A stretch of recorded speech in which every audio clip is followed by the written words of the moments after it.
This I call high crimes. Seemingly violating the claim that America doesn't negotiate with terrorists and with hostage takers, reports revealed that the Obama administration organized a secret airlift to smuggle $400 million in cash to Tehran, Iran, which coincided with the January release of 4 Americans taken prisoner. This is what part of the mainstream media is trying to sell us. Oh, there are a few outlets that are saying, oh, gee, you really can't do this. It's really wrong. And so they asked the president a couple of softball questions about it. But reports say that wooden pallets stacked with shrink-wrapped cash of a variety of currencies were loaded onto an unmarked cargo plane and flown to Iran. The Wall Street Journal reports that American officials procured the money from banks in Switzerland and the Netherlands. Actually, I am here to report to you that no bank would allow cash in such quantities to even be deposited. They don't have access to that. They're not going to let $400 million in cash leave their bank. They need the liquidity in their bank in order to loan money out. This is the basis for the stability of banks. International law prohibits the movement of quantities of cash, specifically because it is not traceable to its source. So unprocessed cash sits in these secure warehouses waiting for the right off-the-books project to come along. No one can make car payments in cash. You can't make mortgage payments at the bank in cash. If you are caught with cash, law enforcement is authorized to confiscate it as though the cash itself committed a crime under civil forfeiture laws. The truth is that the Obama administration has accumulated billions in unlaundered cash from the sale of, or permitting the sale of, illegal drugs. This cash sits in warehouses and is used to fund criminal activities and terrorism. It is used to buy influence. It is used to trade for arms, political favors, or for lives. One thing is universally well known. Cash is the currency of crime. It cannot be traced. It cannot be accounted for. Boxes or thick envelopes of cash shipped to government officials have purchased more elections than anything else. The money was purportedly only the first installment of a $1.7 billion deal the Obama administration reached with Iran over an arms deal brokered with the Shah of Iran just before the mullahs took over way back in the last century in 1979. Now, it makes sense that Iran would not accept U.S. dollars, as they are notably the largest counterfeiter of U.S. dollars on the planet. No one would trust Iran shipping stacks of dollars to pay for anything. This settlement is so old and so far down the priority list that no one ever expected any administration to pay for it. And yet the Obama administration turned it into the perfect excuse should they get caught for smuggling pallets of unmarked cash to the terrorist regime of Iran. Hillary Clinton and Barack Obama have been funding ISIS for years using cash. Valerie Jarrett is serving as the U.S. co-president and has been feeding favors and preferential treatment to Iran since she has been in the White House. The planned excuse of old settlement payments was queued up in case the public pointed out that Iran was releasing Washington Post reporter Jason Rezaian, a former U.S. Marine, and Amir Hekmati, Christian pastor Saeed Abedini, and Nosratollah Khosravi Roodsari, the same exact day, the same exact hour that the cash arrived. Iranian officials reported at the time that the prisoners were released in a prisoner for cash brokered by the Obama administration. The administration also returned 7 Iranian prisoners in exchange for the release of the Americans. Obama also dropped extradition proceedings against another 14 Iranians as part of the deal. No need to extradite these criminals anymore. We'll look the other way. Not only did the Obama administration return 7 Iranians, but it was said that Obama also agreed to drop U.S. sanctions against Iran as the nuclear deal, crafted and brokered by not only Hillary Clinton, but also Barack Obama and now John Kerry. It was felt that the prisoner release was meant to keep Republicans from criticizing Obama's nuclear deal. The timing of these two actions precisely coincided with the release of the U.S. prisoners. In fact, the plane with the prisoners was not allowed to taxi and leave Iran until the plane with the cash landed and was validated. No mention by the press was made of the January 2016 secret transfer of $400 million in cash to Iran until now, because they got caught. The Obama administration has now denied that the pallets of shrink-wrapped cash had anything to do with the hostage release agreement. He is actually laughing at law enforcement because he knows their network of corruption is tight and has been tested in public with the recent decision by the FBI not to prosecute Hillary Clinton.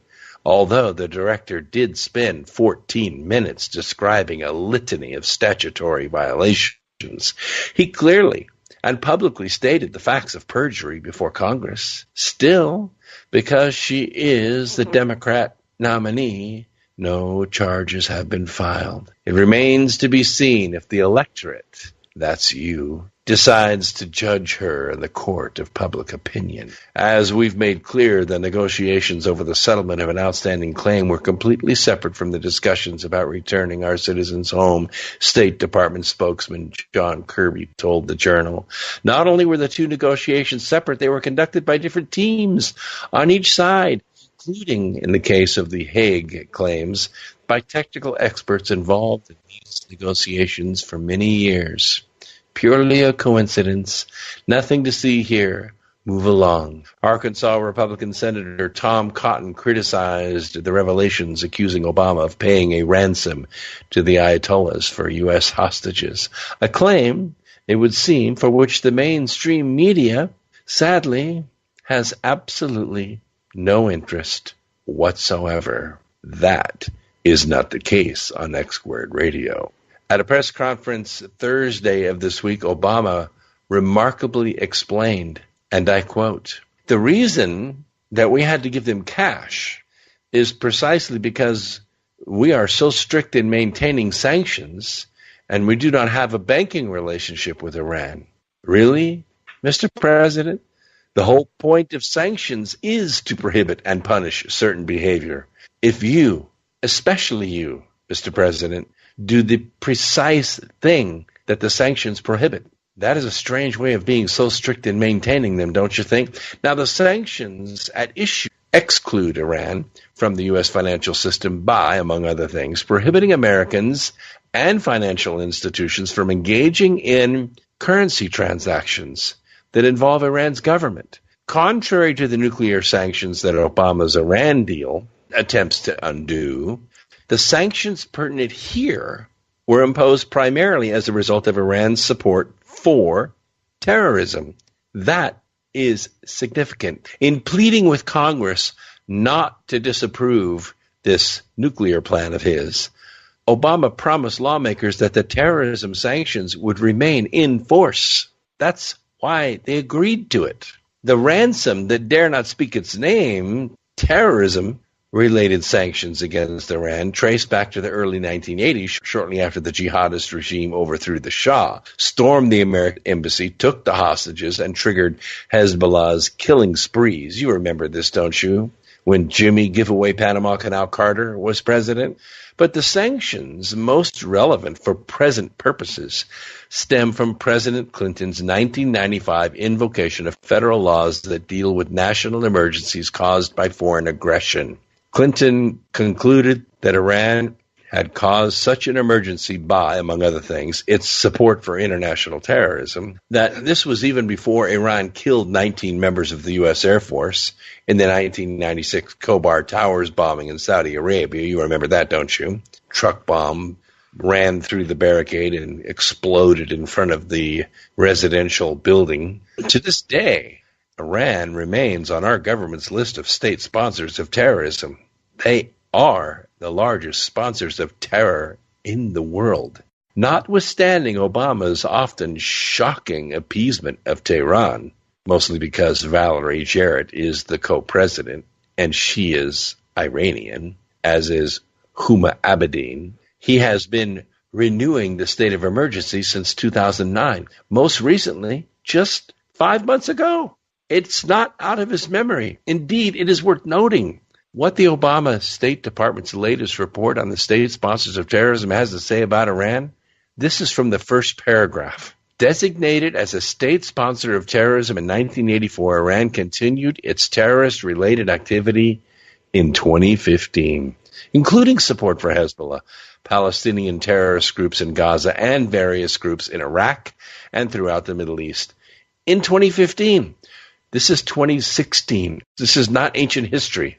Iran increased its assistance to Iraqi Shia terrorist groups. Iran used the Islamic Revolutionary Guard Corps to implement foreign policy goals, provide for cover for intelligence operations, create instability in the Middle East. This commitment was reaffirmed by Obama's Treasury Department on January 16, 2016, the implementation day of the nuclear deal with Iran. Treasury's published guidance regarding Iran states that, in general, and I quote, the clearing of U.S. dollar or other currency-denominated transactions through the U.S. financial system or involving a U.S. person remains prohibited by law. It is not just U.S. dollar transactions that are prohibited. Foreign currencies also banned. Obama's cash payment, of course, involved both. Treasury's guidance cites to what's known as the ITSR, the Iranian Transactions and Sanctions Regulations. It's the part of the Code of Federal Regulations that implements anti-terrorism sanctions initiated by President Clinton under federal law. The specific provision cited is Section 560.204. This is what it says. See if you get this clearly, because they sure didn't. The exportation, re-exportation, sale, or supply directly or indirectly from the United States or by a United States person, wherever located, of any goods, technology, or services to Iran or the government of Iran is prohibited.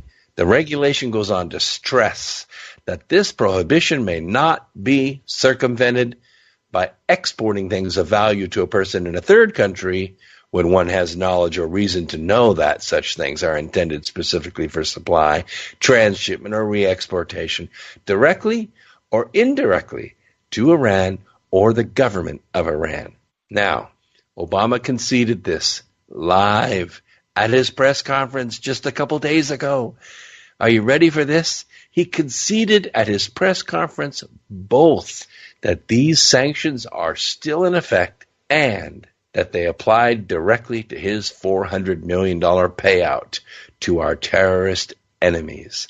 But here's the president's problem. While he is correct that the sanctions barred him from sending Iran a check or wire transfer, that is not all they forbid, not by a long shot. They also make it illegal to do what he did. The sanctions prohibit transactions with Iran that touch the U.S. financial system, whether they are carried out in dollars or foreign currencies. The claim by administration officials, widely repeated in the mainstream press, don't worry, everything's okay, that Iran had to be paid in euros and francs because dollar transactions are forbidden, is absolutely false.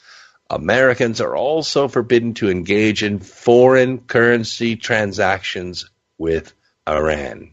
When it's inconvenient to call it ransom, that Obama had our financial system issue U.S. assets that were then converted to foreign currencies for delivery to Iran, it really starts to stink.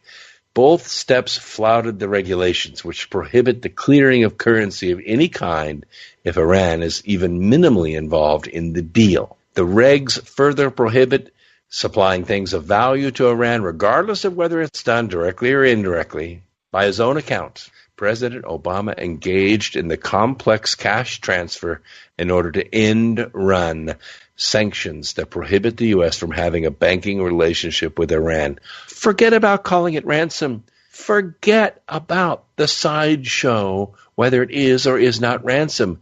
The point of the sanctions, which are law, is not to prevent banking with Iran. It's to prevent Iran from getting value from or through our financial system. The banking prohibition is a corollary. And the point of the sanctions, if you happen to be President of the United States sworn to execute the laws faithfully, is to follow them, not pat yourself on the back for keeping them in place while you willfully evade them. The President's press conference is better understood as a confession rather than an explanation. And that's what I intend to stress in this segment. President Barack Obama confessed to a high crime, a violation of Section 560.701, which makes clear that willful violations of the regulations constitute serious felony offenses under federal criminal law. By the way, it's punishable by up to 20 years imprisonment. The first thing to consider here is the law against providing material support to terrorists. This is Section 2339A of the Federal Penal Code. It says that anyone who provides resources, including currency or monetary instruments, to a person or entity with knowledge that they are to be used in the preparation or carrying out of terrorist offenses is guilty of a serious felony. Anybody. That's how we're busting some of these charities, these so-called charities that are collecting money. They're funneling the money to terrorist activities. The Obama administration has just reaffirmed that Iran remains a state sponsor of terrorism. He said it. He reaffirmed it.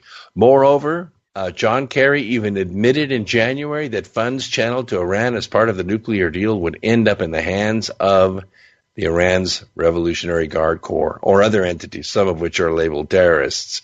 No doubt that this Revolutionary Guard Corps is a formally designated terrorist organization, as, of course, is Hezbollah, Iran's forward jihadist militia with which the Republican Guard colludes.